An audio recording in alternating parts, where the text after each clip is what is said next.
In this video, I will show you how to get the financial quarter from a date in Excel like this. So let's get started. Here in this Excel sheet, I have some dates in this column. Now I want to calculate the fiscal or financial quarter number from these dates in this column. There are 4 quarters in a financial or fiscal year. Usually, the first fiscal quarter of the financial year is from April to June, the second quarter is from July to September, the third quarter is from October to December, and the fourth quarter is from January to March. Since the financial quarter does not start in January, I am going to use the choose function to calculate the financial quarter number of the year. The choose function returns a value from the list at the given position or index value. We need to specify the index and 1 to 254 value arguments to this function. Here is the formula to get the financial quarter from the date. Here, the month function returns the month number of the date contained in the cell. The rest of the arguments define the quarter number for the month number provided as the first argument.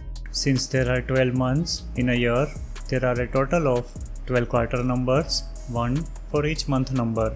Months 4 to 6 belong to quarter 1, 7 to 9 belong to quarter 2, 10 to 12 belong to quarter 3, and 1 to 3 belong to quarter 4. The month function acts as an index of these quarter numbers.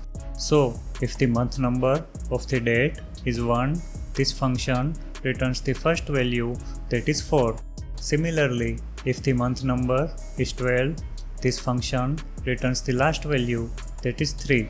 This formula works for the countries with the financial years starting from 1st April, such as India.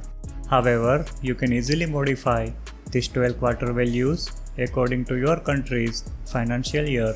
Let's copy the formula to other cells by dragging the cell down from the bottom right corner of the cell. As you can see, we now have the financial quarters from the dates. Sometimes we want quarter names like Q1, Q2, Q3 and Q4 instead of just the quarter numbers. To do that, we can prepend the capital letter Q with the quarter number formula using the ampersand sign. Let's quickly change the formula for all the dates. As you can see, we now have the quarter name displayed instead of the quarter number for all these dates. We can also replace the letter Q with the full quarter text or any other text you want very easily by changing the formula. For example, here I have used the full quarter text followed by a hyphen character instead of the letter Q so that the quarter names will be displayed like quarter 1, quarter 2, etc. Watch these videos to learn more Excel tips, tricks and how-to tutorials. If you found this video helpful, please like the video and subscribe to our channel.